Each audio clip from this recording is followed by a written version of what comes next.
In this video, we're going to show you how one of our clients bought 6 properties in just 1 year. That's 6 properties. Now, you can actually buy more properties than what you think. Now, our client in this scenario had $75,000 to work with, okay? Same thing applies. If you only have a $25,000 deposit, you can duplicate the same process. He was able to move a little bit faster, okay? Now, in this scenario, we're going to quote British pound. It's a figures game, guys. So this could be in Australian dollar, it could be US dollar, it doesn't matter. So for this, I'm going to quote British pound, okay?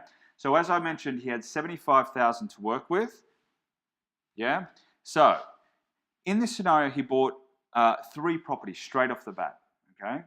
He was able to do that because of his capital that he had ready to deploy, okay?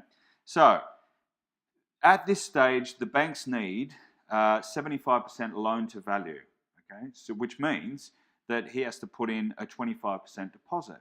So he was able to put a 25% deposit on this one, 25 on this, and 25 on this, okay? 75% loan to value.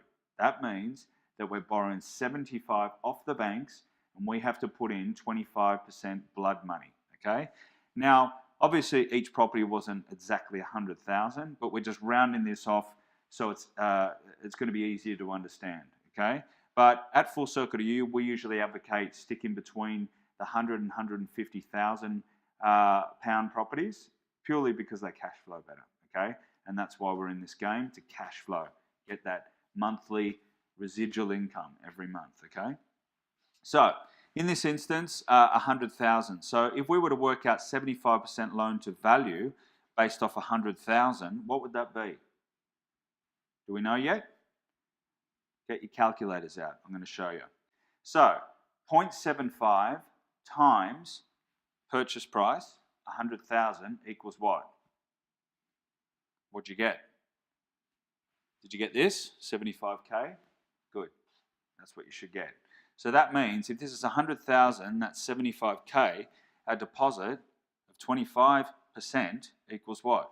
25K. 25K, 25K, 25K equals 75,000, and that's what he had to work with, okay? You get that? Cool. So also, at Full Circle to You, we also advocate buying properties that are below market value. What does that mean? That means it's literally below the current market value.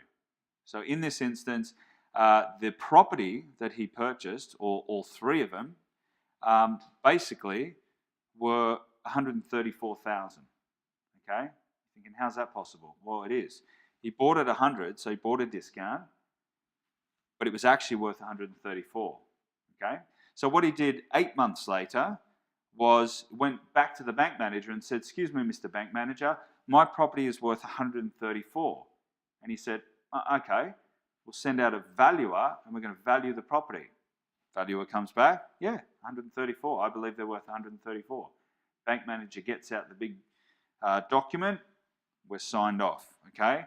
Once again, for ease of understanding, we're bound to 75% loan to value rule, okay? 75% of the loan, and we have to put in a 25% deposit of the new valuation. So once again, get out your calculators, okay? 0.75 times 134,000 equals what? What'd you get? You can pause the video. 100,500. Did you get that? Brilliant, okay? So, we had the old loan, we got a new loan, but we have to pay back the old loan to assume the new loan. This is the new loan, this is the old loan. Yeah, do you remember that? So, if we say 100,500, which is the new loan, take away the 75,000, which is the old loan, what do we get? We get 25,500. We get it back. What does that mean? We put in seed capital here, we remortgaged here, we did the sums, and we got back 25,500. Guys, what did we put in this one? 25,000. We got it all back. Did a light bulb just go off then? Okay? This is the point.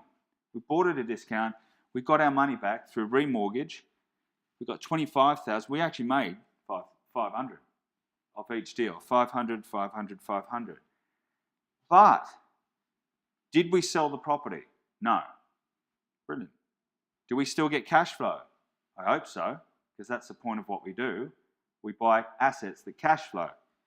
So we're still cash flowing, we haven't sold, and we're not going to be taxed. Why? We never sold anything. Brilliant. So we got our seed capital back off each property, yeah? And then we went again. So our client, instead of going down the pub, instead of buying a Lamborghini, which depreciates, okay, or going on holiday, 2-week memories, we could buy a holiday off cash flow, couldn't we? So he deployed the 25 like he should, bought 3 more assets, the cash flow, and that's how he was able to achieve 6 properties in the space of 8 months, not a year, 8 months, okay? Now we haven't even touched on his cash flow on these properties yet. So that's in the next video, okay? Which is outstanding. I love cash flow, that's what I live for, okay? Because the thing is we can do something with it now. We can buy bread and milk with it, okay? So I hope you enjoyed that. The way that it's actually not that hard. Just you've got to get your head around it to go, okay, all he did was pull it out. As long as this cash flow, that's safe. It was worth that when he bought it at that. Brilliant. And then he's just duplicated the process. Okay? Easy peasy. Okay? I hope you enjoyed it. So, if you would like to see the next video on the fantastic cash flow he received, then click the link below and become an instant member today.